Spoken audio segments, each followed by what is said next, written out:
یعنی جب بھی کوئی کام کریں تو یہ چیز ضرور ذہن میں رکھیں، چاہے وہ دنیا کا کام ہو چاہے وہ دین کا کام ہو، کہ وہ خالصتاً اللہ کی رضا کے لیے ہو، اور دوسرا یہ کہ سنت کے طریقے کے مطابق ہو۔ اور اگر ہمارے دن بھر کے کام ان دو شرائط پر پورے اترتے ہوں گے تو انشاءاللہ وہ سب خیر کے کام ہی کہلائیں گے، اور اگر زندگی اس طرح گزرتی گئی تو انشاءاللہ فلاح پائیں گے، کیونکہ وَافْعَلُوا الْخَيْرَ لَعَلَّكُمْ تُفْلِحُونَ، فلاح، کامیابی، سکسیس، اس کا انحصار اس بات پر ہے کہ ہم اس زندگی کو کتنے اچھے کاموں میں گزارتے ہیں۔ رسول اللہ صلی اللہ علیہ وسلم نے فرمایا، ہر شخص صبح کو اٹھتا ہے تو اپنے نفس کا سودا کرتا ہے، پھر یا تو اسے آزاد کرتا ہے یا اسے ہلاک کر دیتا ہے، یعنی اینڈ آف دا ڈے یا تو پھر نفع کا سودا اور یا نقصان کا سودا۔ اس لیے آغاز دن سے ہی نیکیوں کی ٹھان لیں، آنکھ کھلے تو دعا کے ساتھ دن کا آغاز کریں، اور وہ دعا بھی کیا ہے؟ الحمدللہ الذی احیانا بعد ما اماتنا والیہ النشور، سب تعریفیں اللہ ہی کے لیے ہیں جس نے ہمیں مرنے کے بعد زندہ کیا اور اسی کی طرف دوبارہ جانا ہے۔ نیند گویا کہ ایک موت تھی اور ہمیں ایک نیا دن ملا، نئی زندگی ملی، اور ہر روز ہمیں نئی زندگی ملتی ہے، کیونکہ بہت سے لوگ نیند کی حالت میں دنیا سے ہی چلے جاتے ہیں، ان کو واپس زندگی نہیں ملتی۔ اس لیے اٹھتے ہی اللہ کا شکر ادا کریں، یعنی اپنے دن کا آغاز گریٹیٹیوڈ سے کریں، الحمدللہ۔ اور جب آپ یہ الفاظ ادا کریں تو صرف ایک روٹین میں ایسے دل میں ہی نہیں کہتے، بلکہ بول کے ان کو ادا کریں۔ کم از کم اتنا اونچا ضرور بولے کہ آپ کے اپنے کان سن لیں، اپنے آپ کو ضرور سنوائیں، کیونکہ شکر صرف دل میں نہیں ہوتا، جب تک انسان اس کو زبان پر نہیں لاتا، اس کو اپنی زبان سے ادا نہیں کرتا، تو اس شکر سے لطف نہیں اٹھا سکتا، خوشی محسوس نہیں کر سکتا۔ لہٰذا اللہ کا شکر ادا کرے کہ اللہ نے آپ کو زندگی دی۔ پھر اس کے بعد دن کا آغاز فجر کی نماز سے کریں، اور پھر فجر کی نماز ایک بنیادی پلر ہے۔ اگر ہم دن کا آغاز ایک صحیح طریقے سے کریں گے تو انشاءاللہ عمارت کبھی نہیں گرے گی۔ فجر کی نماز پڑھنے والے کے لیے اللہ کا ذمہ ہے۔ رسول اللہ صلی اللہ علیہ وسلم نے فرمایا، جس نے صبح کی نماز پڑھی وہ شام تک اللہ کے ذمے میں ہے، یعنی اللہ کی حفاظت اور ضمانت میں ہے، اللہ نے اسے دنیا اور آخرت میں امن عطا کیا۔ فجر کی نماز میں لمبی تلاوت کریں، وقرآن الفجر ان قرآن الفجر کان مشہودا، اور فجر کا قرآن پڑھیے، بے شک فجر کا قرآن ہمیشہ سے حاضر ہونے کا وقت رہا ہے، اس وقت فرشتے حاضر ہوتے ہیں۔ کم سے کم تو 3 آیات ہوتی ہیں جیسے سورۃ اخلاص کی، لیکن زیادہ جتنی آپ بڑھا سکے، کیونکہ نبی صلی اللہ علیہ وسلم کی نمازوں میں فجر کی نماز سب سے طویل ہوتی تھی، یعنی اس کی قرات طویل ہوتی تھی۔ تہجد تو آپ خود اپنے لیے پڑھتے تھے تو وہ تو ویسے ہی طویل ہوتے تھے۔ رسول اللہ صلی اللہ علیہ وسلم نے فرمایا، کیا تم میں سے کوئی شخص یہ پسند کرتا ہے کہ جب وہ اپنے گھر واپس آئے تو اس میں 3 بڑی فربہ حاملہ اونٹنیاں موجود پائے، یعنی موٹی تازی 3 اونٹنیاں گھر میں کھڑی ہوں؟ ہم نے عرض کی، جی ہاں۔ آپ نے فرمایا، پس 3 آیات جنہیں تم میں سے کوئی شخص اپنی نماز میں پڑھتا ہے، جو شخص اپنی نماز میں پڑھتا ہے وہ اس کے لیے 3 بھاری بھرکم اور موٹی تازی حاملہ اونٹنیوں سے بہتر ہے۔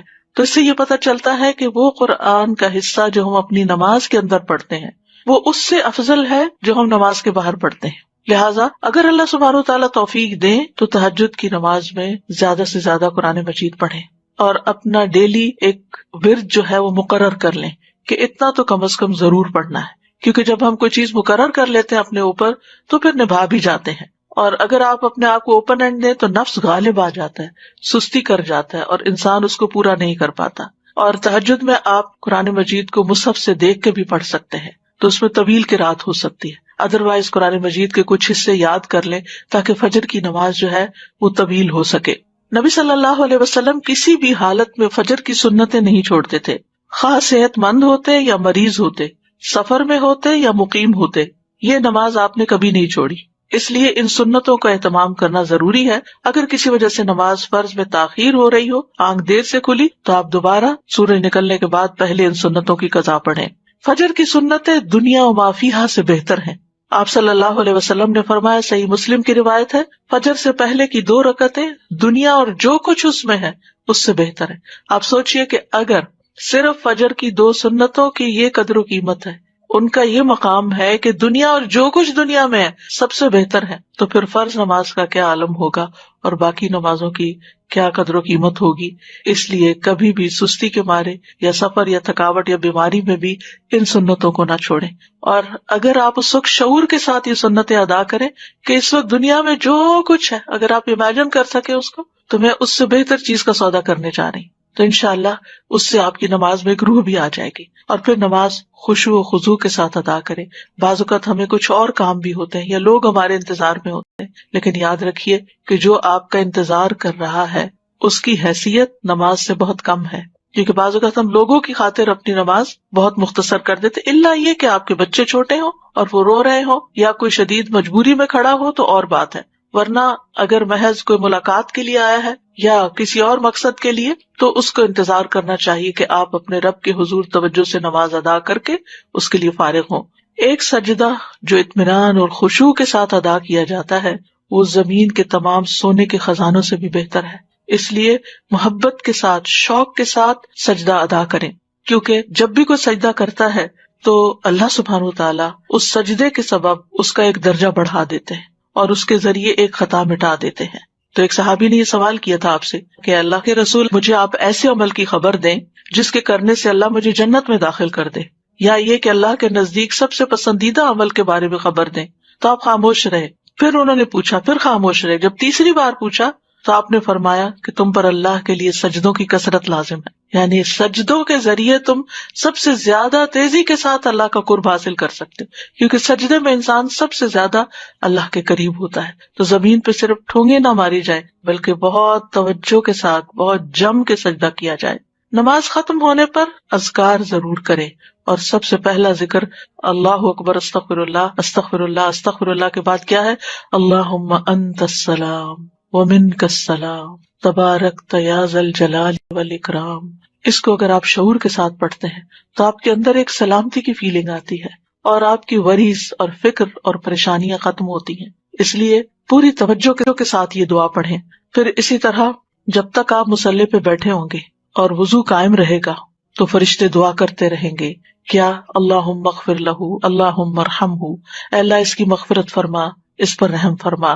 پھر اسی طرح نماز کے بعد 33 بار سبحان اللہ، 33 بار الحمدللہ اور 33 مرتبہ اللہ اکبر، اور 100 کا عدد پورا کرنے کے لیے لا الہ الا اللہ وحدہ لا شریک لہ لہ الملک ولہ الحمد وہو علی کل شیء قدیر پڑھ لیں تو اس کے بارے میں فضیلت یہ ہے کہ اس شخص کے سارے گناہ معاف کر دیے جائیں گے، اگرچہ وہ سمندر کی جھاگ برابر ہی کیوں نہ ہو۔ اور اگر 33 بار پڑھنے کا وقت نہیں تو 10 بار ان تسبیحات کو پڑھ لیں، لیکن تسبیحات پڑھے بغیر نہ اٹھیں، اور تسبیحات ہاتھ پہ پڑھیں۔ مثلا 10 بار پڑھنے کے لیے ہر انگلی پر 2 دفعہ سبحان اللہ پڑھ لیں، اگر 10 بار پڑھنا ہے تو 5 انگلیوں پہ بغیر کسی کنفیوژن کے 10 پورے ہو جائیں گے، کیونکہ دائیں ہاتھ سے پڑھنا افضل ہے۔ اور اسی طرح اگر آپ 33 بار پڑھنا چاہتے ہیں تو آپ ایک دفعہ نیچے سے اوپر کو 3 دفعہ اور دوسری دفعہ اوپر سے نیچے کو 3 دفعہ دائیں ہاتھ پہ پڑھیں، تو اس طرح 30 دفعہ ہو جائے گا، اور پھر ایک دفعہ اور چھوٹی انگلی پر 3 دفعہ مزید پڑھ کے 33 بار ہو جائے گا۔ یہ سیرہ رضی اللہ عنہا سے روایت ہے کہ نبی صلی اللہ علیہ وسلم نے عورتوں کو حکم دیا کہ وہ تکبیر، تقدیس اور تحلیل کی محافظت کریں اور تسبیح کو انگلی کے پوروں سے شمار کریں، اس لیے کہ قیامت کے دن ان سے بھی پوچھا جائے گا، سوال کیا جائے گا، اور وہ جواب دیں گی، یہ بولیں گی، تو یہ کیا گواہی دیں گی ہمارے حق میں کہ انہوں نے ہم پر اللہ کا ذکر گنا تھا۔ فجر کی نماز کے فوراً بعد سورج نکلنے سے پہلے صبح کے اذکار پوری توجہ کے ساتھ کریں۔ اللہ تعالیٰ فرماتے یا ایھا الذین آمنوا اذکروا اللہ ذکرا کثیرا وسبحوہ بکرۃ واصیلا، اے ایمان والو اللہ کو بکثرت یاد کیا کرو اور صبح و شام اس کی تسبیح کیا کرو۔ اور جو شخص صبح و شام 100 دفعہ سبحان اللہ و بحمدہ پڑھتا ہے تو قیامت کے دن کوئی شخص اس سے زیادہ افضل عمل نہیں لا سکتا سوائے اس کے جس نے اس کے برابر پڑھا ہو یا اس سے زیادہ پڑھا ہو۔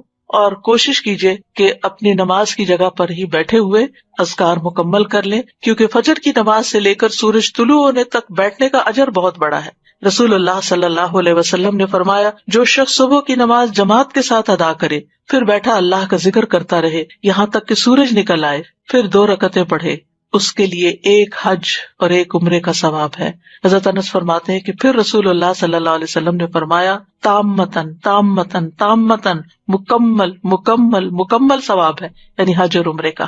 اس لیے اس وقت کو ذکر اذکار میں، اللہ کی عبادت میں، اور یہ بھی ہے کہ اگر آپ قرآن کی تلاوت تہجد میں نہیں کر چکے تو اس وقت میں آپ قرآن مجید کی تلاوت بھی کر سکتے ہیں، لیکن یہ اسی وقت ہو سکتا ہے جب آپ تھوڑا وقت پر اٹھیں۔ یہ نہیں کہ سورج نکلنے سے 15 منٹ پہلے اٹھیں تو اس وقت یہ فضیلت آپ حاصل نہیں کر سکتے، اذان کے ساتھ ہی اٹھ جائیں اور پھر اس وقت میں اپنے صبح شام کے اذکار، کیونکہ صبح شام کے جو اذکار ہیں، صبح کے اذکار خاص طور پر، یہ آپ کے لیے حفاظت کا ذریعہ بھی ہے، اور یہ اسی وقت حفاظت کا ذریعہ ہے جب آپ ان کو سورج نکلنے سے پہلے پڑھتے ہیں۔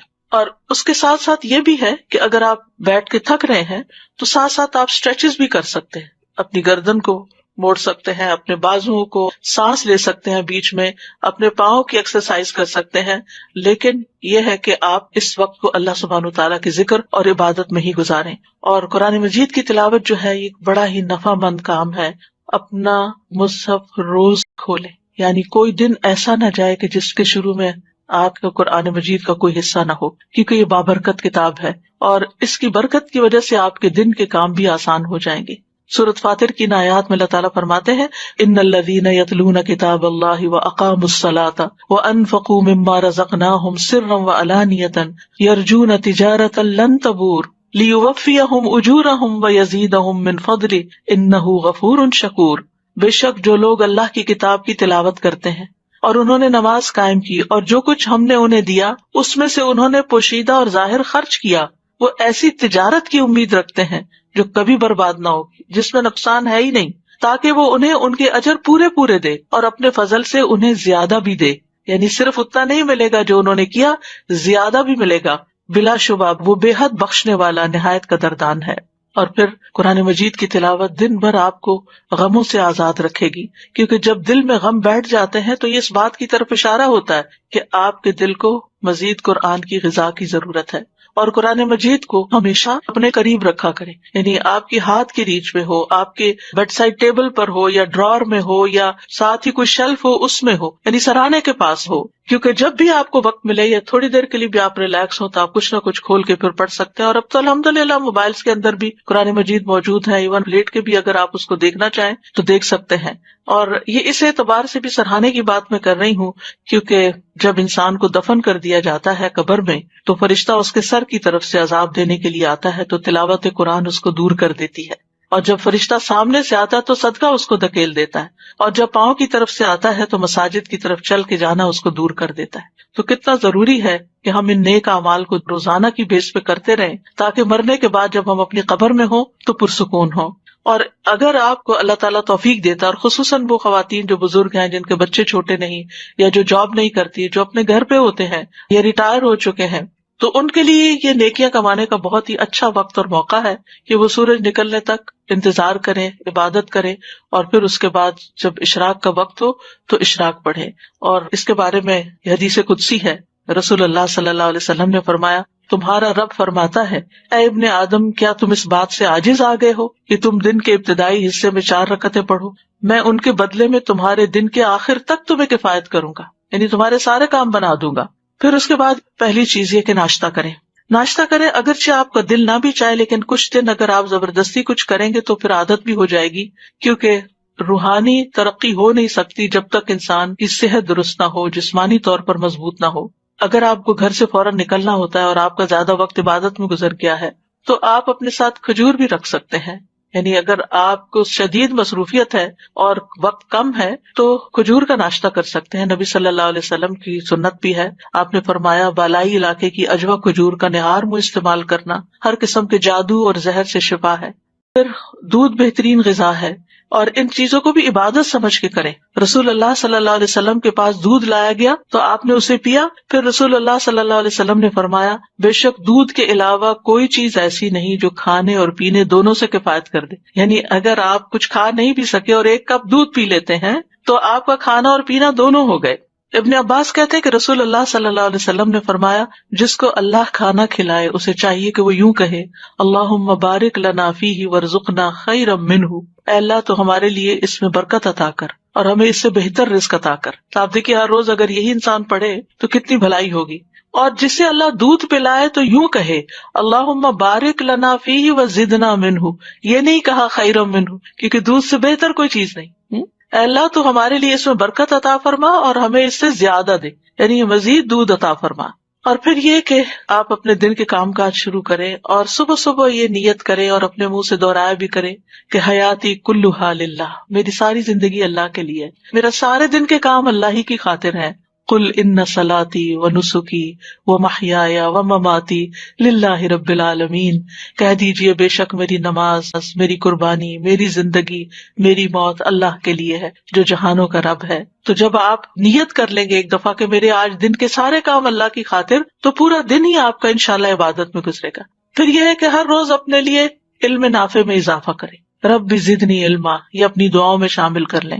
رسول اللہ صلی اللہ علیہ وسلم نے فرمایا، جو شخص صبح کے وقت اس لیے مسجد کی طرف نکلا کہ بھلائی سیکھے یا سکھائے تو اس کے لیے پورا حج ادا کرنے والے کی مثل اجر ہے۔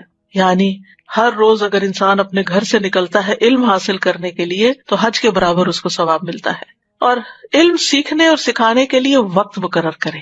اگر آپ نے کوئی کلاس جوائن کی ہوئی ہے یا اگر آپ آن لائن کلاس لے رہے ہیں تو وہ سب سے بہتر ہے۔ یعنی چاہے آپ کتنے ہی کورسز کر چکے ہوں، کہیں نہ کہیں اپنے آپ کو باندھ کے رکھیں، کیونکہ اگر آپ نے کہیں کمٹمنٹ نہیں کی تو پھر آپ صرف سوچتے ہی رہ جائیں گے۔ لیکن جب آپ اپنے آپ کو کسی خاص وقت کا پابند کرتے ہیں، کسی خاص کورس کا پابند کرتے ہیں، تو اس سے فائدہ یہ ہوتا ہے کہ پھر آپ پابندی کے ساتھ، روٹین کے ساتھ وہ کام کرتے چلے جاتے ہیں۔ لیکن اس کے ساتھ ہی اپنے لیے سیلف اسٹڈی کا بھی کوئی نہ کوئی وقت مقرر کریں۔ مثلاً کھانا پکاتے ہوئے کچھ سنیں یا کچھ ساتھ ساتھ پڑھ بھی سکتے ہیں، کتاب وہاں بھی لے جا سکتے ہیں۔ گھر کے کام کاج کرنے کے دوران بھی آپ اپنے علم کا سفر جاری رکھ سکتے ہیں، لیکن اس کے لیے آپ کو مقرر کرنا ہوگا۔ مثال کے طور پر میں نے اپنے ناشتہ بنانے کے وقت کو مقرر کیا ہوا ہے قرآن مجید سننے کے لیے، کیونکہ سن کر میرے دل پہ بہت اثر ہوتا ہے اور دہرائی بھی ہوتی چلی جاتی ہے۔ یعنی تلاوت اپنی جگہ ہے لیکن سننا، تو آپ بھی اپنے کسی ایک وقت میں جس میں آپ کے ہاتھ مشغول ہیں، آپ خود پڑھ نہیں سکتے، تو آپ اس وقت لسننگ کریں۔ موبائل پہ آپ خاص ایپ لوڈ کر لیں جس میں صرف آپ کی لسننگ ہی ہوتی رہے، یعنی وہاں سے اس کو ہٹائیں نہیں، اور اس طرح پورا قرآن مجید جو ہے سن کر بھی مکمل کریں۔ یہ بھی علم بڑھانے کا ایک طریقہ ہے۔ اور خاموشی سے اگر انسان قرآن مجید سنتا ہے تو اللہ تعالیٰ کی رحمت بھی نازل ہوتی ہے۔ اور وقت مقرر کرنے کے بارے میں اس لیے بھی کہوں گی کہ ایک خاتون نبی صلی اللہ علیہ وسلم کی خدمت میں حاضر ہوئی، کہنے لگی، اللہ کے رسول، آپ کی تمام باتیں مردوں نے سیکھ لی، ہمارے لیے بھی آپ اپنی طرف سے کوئی دن مخصوص کریں جس میں ہم آپ کے پاس آئیں اور آپ ہمیں وہ تعلیمات دیں جو اللہ نے آپ کو سکھائی ہیں۔ تو آپ نے فرمایا کہ فلاں دن فلاں جگہ جمع ہو جاؤ، یعنی جگہ بھی بتا دی اور دن بھی بتا دیا۔ چنانچہ عورتیں جمع ہوئی، نبی صلی اللہ علیہ وسلم ان کے پاس آئے اور انہیں وہ سکھایا جو اللہ نے آپ کو سکھایا تھا۔ تو اس لیے کسی سے سیکھنا جو ہے یہ بھی ساری زندگی جاری رکھے۔ انسان کسی بھی مقام پر پہنچ جائے تو اس کو سیکھنے کا سفر ختم نہیں کرنا چاہیے۔ امام احمد بن حنبل کے بارے میں آتا ہے کہ بہت بوڑھے بھی ہو چکے تھے، چلنا بھی ان کے لیے مشکل ہو گیا تھا، لیکن جب سنتے کہ شہر میں کوئی عالم آیا ہے تو اپنی قلم دوات اٹھاتے اور چل پڑتے۔ تو ان سے کسی نے پوچھا کہ کب تک آخر آپ یہ علم کی مجالس میں جائیں گے؟ کہا موت تک، یعنی جب تک میری زندگی ہے میں مزید سیکھتا رہوں گا۔ بعض باتیں انسان نے سیکھی بھی ہوتی ہیں لیکن بھول جاتا ہے، ان کو دوبارہ تازہ کرنے کی ضرورت ہوتی ہے، اور اس سے ایمان بھی بڑھتا ہے۔ اپنے دلوں کو ایمان سے سجائیں۔ وَلَٰكِنَّ اللَّهَ حَبَّبَ إِلَيْكُمُ الْإِيمَانَ وَزَيَّنَهُ فِي قُلُوبِكُمْ۔ اپنے آپ کو دیکھا کریں کہ کیا میرے دل میں ایمان کا حسن ہے، خوبصورتی ہے، اور ایمان میں اضافے میں جو چیزیں مددگار ہوتی ہیں وہ ہیں اللہ تعالیٰ کی اطاعت اور پسند کے کام کرنا، امانت کی حفاظت کرنا، سچ بولنا، ایمان کے مزین ہونے کی دعا کرنا، ایمان گھٹانے والے کاموں سے بچنا، چاہے وہ زبان کے گناہ ہو یا ویسے گناہ ہو، اور ایمان والے ساتھی تلاش کرنا، نیک صحبت۔ یعنی اب کووڈ کے دنوں میں آپ لوگوں سے ملنے کے لیے نہیں جا سکتے، لیکن آپ کال کر سکتے ہیں، آپ بات کر سکتے ہیں، لیکن ان لوگوں سے بات کرنے سے پرہیز کیجیے جو صرف غیبت سنانے والے ہوں یا صرف منفی باتیں کر کے آپ کو پریشان کرنے والے ہوں۔ ان کو کسی کام لگا دیجئے تاکہ وہ آپ کو نشانہ نہ بنائے، آپ کو ڈسٹ بن نہ بنائے کہ وہ صرف اپنے مسائل ہر وقت آپ کے سر پہ ڈالتے رہیں اور آپ ان کی وجہ سے پریشان رہیں، چاہے وہ آپ کے رشتہ داروں میں سے ہوں، چاہے وہ آپ کی اولاد میں سے ہوں، چاہے آپ کے والدین میں سے ہوں، چاہے آپ کے بہن بھائیوں میں سے ہوں، کیونکہ یہی قریبی رشتے ہوتے ہیں جو بعض اوقات ہمارے لیے آزمائش بن جاتے ہیں، اور ان کی زندگی میں مسائل ہوتے ہیں، وہ جب بات کرتے ہیں وہ کسی نہ کسی کی شکایت کرتے ہیں، کسی نہ کسی کی غیبت کرتے ہیں، کوئی شوہر کی کر رہا ہے اور کوئی بچوں کی کر رہا ہے اور کوئی بہن بھائیوں کی کر رہا ہے اور کوئی کسی رشتہ دار کی، کوئی نیبر کی. تو اس چیز سے آپ نے پوری طرح بچنا ہے. آپ ان کو کسی ایسے کام لگا سکتے ہیں، علم سیکھنے سکھانے کے کام میں، کسی ویلفیئر کے کام میں، کسی کی خدمت کے کام میں، کہ جس سے ان کی زندگی میں خوشی آئے اور دھیان بٹے اور وہ ہر وقت آپ سے اس قسم کی باتیں نہ کریں. اور اگر وہ نہیں باز آتے تو ان کو آپ اچھے طریقے سے سمجھا بھی سکتے ہیں کہ یہ کام آپ کے اور میرے دونوں کے ایمان کے لیے بھی درست نہیں اور ہماری آخرت کے لیے بھی درست نہیں. ایک دفعہ شاید ان کو یہ بات کڑوی لگے، لیکن یہ ہے کہ آئندہ کے لیے وہ سنبھل جائیں گے. پھر اسی طرح یہ ہے کہ قلبی طہارت کے ساتھ ساتھ اپنی جسمانی طہارت کا بھی روزانہ اہتمام کریں. اپنے جسم، ناخن، بدن، ان تمام چیزوں کے بارے میں فکر مند رہیں. ابو ہریرہ کہتے ہیں 5 چیزیں فطری ہیں: ختنہ کرنا، زیر ناف بال صاف کرنا، بغل کے بال اکھاڑنا، ناخن تراشنا، مونچھیں کتروانا. اور خواتین اپنے اعتبار سے جو بھی صفائی کے طور طریقے ہیں جو انہوں نے اختیار کرنے ہیں ان کا بھی دن مقرر کر لیں. مثلاً اگر آپ نے ہر فرائیڈے مقرر کر رکھا ہے یا ہر سنڈے مقرر کر رکھا ہے، اگر آپ اپنی پرسنل ہائیجین کے لیے ٹائم فکس کر لیں گے تو انشاءاللہ آپ کو مشکل نہیں ہوگی. لیکن باقی ڈیلی نمازوں میں وضو کرتے ہوئے اچھی طرح اپنے آپ کو صاف کریں، ساتھ مسواک کریں. رسول اللہ صلی اللہ علیہ وسلم دن یا رات میں جب بھی سو کے اٹھتے تو وضو سے پہلے مسواک کیا کرتے تھے.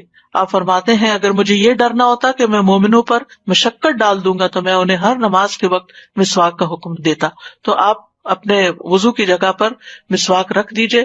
اگر مسواک کرنا آپ کو مشکل لگتا ہے ہر وقت تو ایک دفعہ دن میں کم از کم پراپر مسواک کریں، اور باقی اوقات میں ٹوتھ برش کے ساتھ بھی آپ اپنے دانتوں کو ہلکا پھلکا پھیر کے یہ کام کر سکتے ہیں.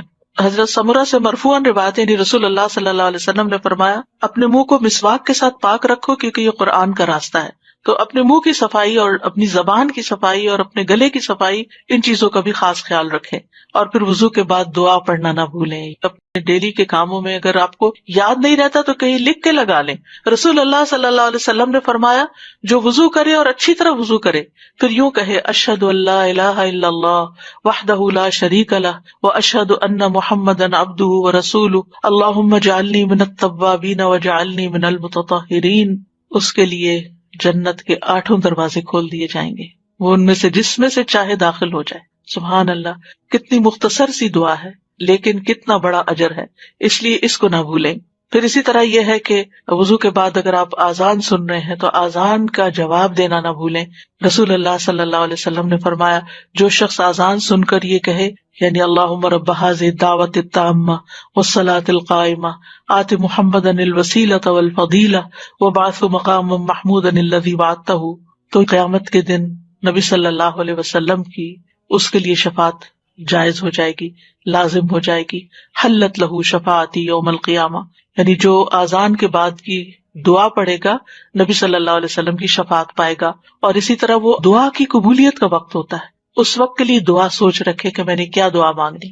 ایک نماز سے دوسری نماز کے بیچ میں جو چیز آپ کو بودر کرے، پریشان کرے، نیکسٹ آذان سے پہلے سوچ رکھے کہ میں نے آذان کے بعد بھی یہ دعا خاص مانگنی، لیکن اس کے بیچ میں بھی آپ مانگ سکتے ہیں، کچھ منع نہیں ہے. پھر اسی طرح یہ ہے کہ اپنی جسمانی صحت کا خیال رکھنے کے لیے صرف کھانا پینا ہی کافی نہیں ہے بلکہ ورزش بھی ضروری ہے. رسول اللہ صلی اللہ علیہ وسلم نے فرمایا طاقتور مومن اللہ کے نزدیک کمزور مومن سے بہتر اور پسندیدہ ہے. ہر بھلائی میں ایسی چیز کی حرص کرو جو تمہارے لیے نفع مند ہو، اور اللہ سے مدد طلب کرتے رہو اور عاجز مت بنو. لہٰذا اسٹرانگ بننے کے لیے، طاقتور بننے کے لیے روزانہ کی ورزش، ایکسرسائز، یہ سب کچھ بہت ضروری ہے. آپ بریدنگ ایکسرسائز کریں، آپ اسٹریچز کریں، آپ واک کریں، اور اس میں 7 اذکار شامل کر لیں. یعنی اس ٹائم پر انسان اپنے اذکار مقرر کر لیں، جیسے تسبیحات ہیں، درود شریف ہے، استغفار ہے. واک کرتے وقت یہ سب پڑھنا بہت آسان بھی ہوتا ہے اور واک بھی بورنگ نہیں ہوتی، وہ آسان ہو جاتی ہے. اور پھر اگر ایک وقت میں آپ کو زیادہ ٹائم نہیں ملتا واک کرنے کا، 2 منٹ کر لیجئے، 5 منٹ کر لیجئے، ایک تسبیح کی دیر میں کر لیجئے. دن میں کئی دفعہ 5-5 منٹ بھی اگر آپ کریں گے تو انشاءاللہ اس سے آپ کا جسم مضبوط رہے گا. اور پھر یہ کہ جسمانی مضبوطی کے ساتھ ساتھ اپنی جذباتی صحت کا بھی ضرور خیال رکھیں.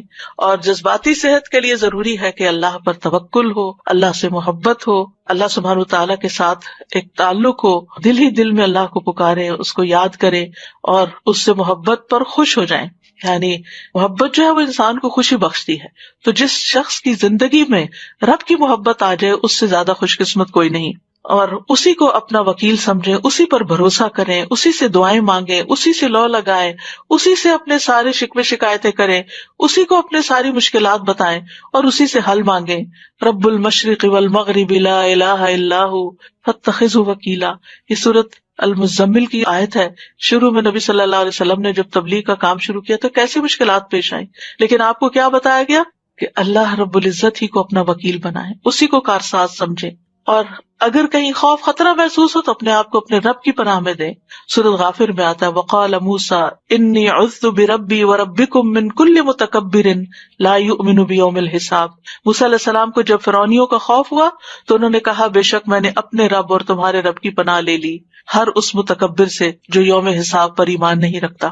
تو آپ کو کسی انسان کی طرف سے کوئی خوف محسوس ہو، کہیں پریشانی محسوس ہو تو فوراً اس آیت کو پڑھ کر بلند آواز میں اپنے آپ کو تسلی دے. حقیقت یہ ہے کہ قرآن مجید کے ساتھ اگر آپ کا تعلق مضبوط ہو تو آپ کو روزانہ کے مسائل کا حل اس میں ملتا ہی چلا جائے گا. اور حالات جس طرح کے بھی ہوں اللہ کی رحمت سے پر امید رہیں. اور اللہ کی رحمت کس کے قریب ہوتی ہے؟ محسنین کے. ان رحمت اللہ قریب من المحسنین. چاہے آپ طوفانوں کی زد میں ہو پھر بھی اللہ کی طرف رجوع کرے. موسیٰ علیہ السلام کی قوم پریشان ہو گئی، آگے سمندر تھا اور پیچھے فرعون تھا، تو موسیٰ علیہ السلام نے کہا قال کلا ان معی ربی سیہدینی. ہرگز نہیں، پریشانی کی بات ہی نہیں، بے شک میرے ساتھ میرا رب ہے، وہ ضرور مجھے راستہ بتائے گا. اسی طرح کام کاج کے دوران غور و فکر جاری رکھیں، ذکر جاری رکھیں، اللہ سے دل دل میں باتیں کرتے رہیں، دعائیں کرتے رہیں. اگر ممکن ہو تو دن میں قیلولہ ضرور کریں. دوپہر میں کچھ دیر آرام کرنے کو قیلولہ کہتے ہیں، لیکن اس سے مراد گہری نیند سونا نہیں ہے بلکہ ہلکی سی نیند لینا ہے. اگر 10 سے 15 منٹ تک کے لیے بھی آنکھیں بند کر کے خاموش لیٹ جائیں اور ہلکی سی نیند لے لیں تو اس سے آپ انرجیٹک ہو جاتے ہیں. رسول اللہ صلی اللہ علیہ وسلم نے فرمایا قیلولہ کرو، شیطان قیلولہ نہیں کرتے. حضرت انس کہتے ہیں کہ ام سلیم نبی صلی اللہ علیہ وسلم کے لیے چمڑے کا فرش بچھا دیتی تھی اور آپ صلی اللہ علیہ وسلم ان کے ہاں اسی پر قیلولہ کرتے تھے. عربی کا مشہور مقولہ ہے تغدى تمدى ولو لقمتين تعشى تمشى ولو قدمين.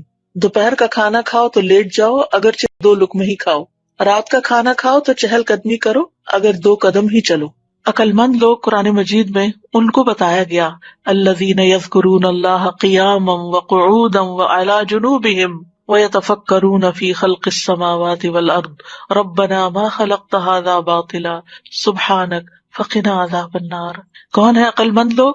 وہ جو کھڑے، بیٹھے اور لیٹے اللہ کو یاد کرتے رہتے ہیں اور آسمانوں اور زمین کی پیدائش میں غور و فکر کرتے ہیں اور کہتے ہیں اے ہمارے رب، تو نے یہ سب کچھ بے مقصد پیدا نہیں کیا، تو پاک ہے، ہمیں آگ کے عذاب سے بچا. اور خاص طور پر جب آپ کچن میں کام کر رہے ہوں، کوکنگ کر رہے ہوں، اس وقت روزانہ کوشش کریں کہ آگ کے عذاب سے پناہ کی دعا کریں، کیونکہ وہاں آگ قریب ہوتی ہے تو انسان کے پھر دل سے دعا نکلتی ہے. یعنی اس سے بہتر موقع کوئی نہیں ہوتا کہ جب انسان آگ سے بچنے کی دعا کرے.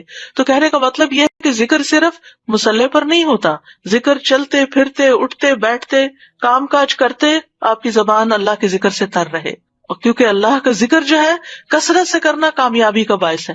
سورۃ انفال میں آتا ہے وَاذْكُرُوا اللَّهَ كَثِيرًا لَعَلَّكُمْ تُفْلِحُونَ. اور اللہ کو بہت زیادہ یاد کرو تاکہ تم فلاح پاؤ.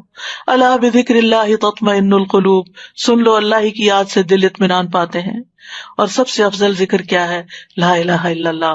خصوصاً جب دل گھبرائے تو کثرت سے پڑھے لا الہ الا اللہ. اس کا مطلب نہیں کہ صرف ایک تسبیح کر کے رکھ دے، اٹھتے بیٹھتے بھی لا الہ الا اللہ، اللہ اکبر، الحمدللہ، اللہ تیرا شکر ہے، سبحان اللہ، استغفر اللہ، یہ زبان پہ جاری ہوتے رہنے چاہیے تاکہ جب موت کا وقت آئے تو ذکر کرنے میں لا الہ الا اللہ پڑھنے میں کوئی مشکل نہ ہو.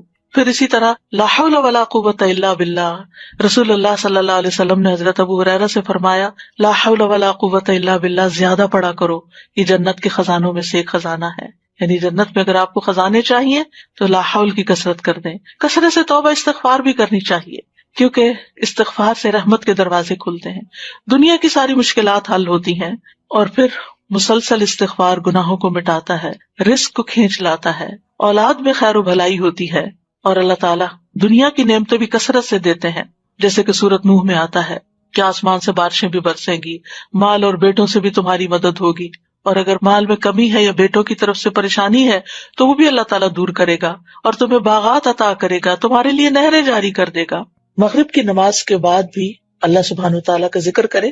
حدیث میں آتا ہے رسول اللہ صلی اللہ علیہ وسلم نے فرمایا جو شخص لا الہ الا اللہ وحدہ لا شریک لہ لہ الملک ولہ الحمد یحیی ویمیت وہو علی کل شیء قدیر مغرب کے بعد 10 مرتبہ پڑھے گا، اللہ تعالیٰ اس کی حفاظت کے لیے اسلحہ بردار فرشتے بھیجے گا جو صبح تک اس کی شیطان سے حفاظت کریں گے۔ پھر یہ ہے کہ دن بھر کے کاموں کو آپ آرگنائز کر کے کریں، یعنی اپنے آپ کو جتنا آپ ڈسپلن کریں گے اتنا ہی آپ کا دن زیادہ پروڈکٹیو ہوگا، وقت کا بہتر سے بہتر استعمال کریں۔ رسول اللہ صلی اللہ علیہ وسلم نے فرمایا 2 نعمتیں ایسی ہیں جن کے بارے میں اکثر لوگ خسارے میں ہیں، ایک تندرستی اور دوسرے فراغت۔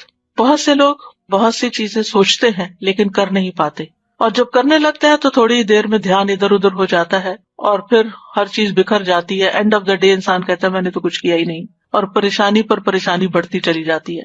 اور چونکہ ہر انسان کی زندگی میں کوئی نہ کوئی امتحان ہوتا ہے، پریشانی ہوتی ہے، تو بعض اوقات انسان اس پریشانی میں اتنا مغلوب ہو جاتا ہے کہ جو بھی اس نے اپنے کام سوچے ہوتے ہیں وہ سارے ایک طرف رکھ کے کوئی ذہنی تفریح کا سامان کر لیتا ہے۔ اور آج کل تو بہت بڑا فتنہ ہے کہ موبائل ہمارے ہاتھ میں ہے، کوئی ڈرامہ لگا لیتا ہے اور کوئی گانا سننا شروع کر دیتا ہے، اور کوئی کسی طرح کی بھی ویڈیو دیکھ کے ایک کے بعد ایک شروع ہو جاتی ہیں، اور اس طرح جو کرنے کے کام ہے وہ سارے دھرے کے دھرے رہ جاتے ہیں۔ تو اس چیز کے بارے میں آپ نے بہت کانشیس ہونا ہے، کیونکہ انسان اگر ان چیزوں میں پڑا رہے تو چھوٹی چھوٹی پریشانیاں اس کو ڈسٹریکٹ کر سکتی ہیں، اور چھوٹی چھوٹی خوشیوں کا حصول اس کو ڈسٹریکٹ کر سکتا ہے، تو پھر انسان کا ایک دن بھی ضائع ہوا تو سمجھے اس نے بہت بڑا نقصان کیا۔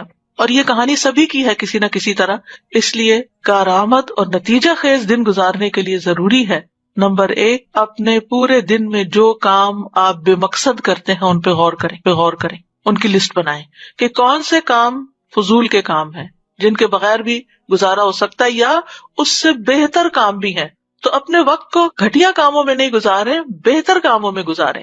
دوسرا یہ کہ اپنے سارے دن کے کاموں کے نتائج بھی دیکھیں کہ اس کا ریزلٹ کیا ہے، آؤٹ کم کیا ہے، میں نے جو اس چیز پہ اتنا وقت لگا دیا تو میں نے کیا کمایا، کیا حاصل کیا۔ بعض اوقات ہم ایسے ہی کوئی لغو سی چیز دیکھنا شروع کر دیتے ہیں اور کہتے ہیں اس میں بھی لرننگ ہے، اینڈ میں پوچھے کیا لرن کیا، کیا سیکھا، کیونکہ بہت وقت صرف ایک نفس کی خواہش ہوتی ہے جس کے پیچھے انسان چل رہا ہوتا ہے۔ نمبر 3 اپنے مقصد پر نظر رکھیں کہ میرا کسی بھی کام کے کرنے کے پیچھے مقصد کیا ہے، یہ کام میں کیوں کر رہا ہوں۔ کوئی بھی مصروفیت آپ نے جو اختیار کی ہے یا شروع کی ہے، اور اس مقصد کے راستے میں جو چیز رکاوٹ ہے اس رکاوٹ کو پہلے دور کریں۔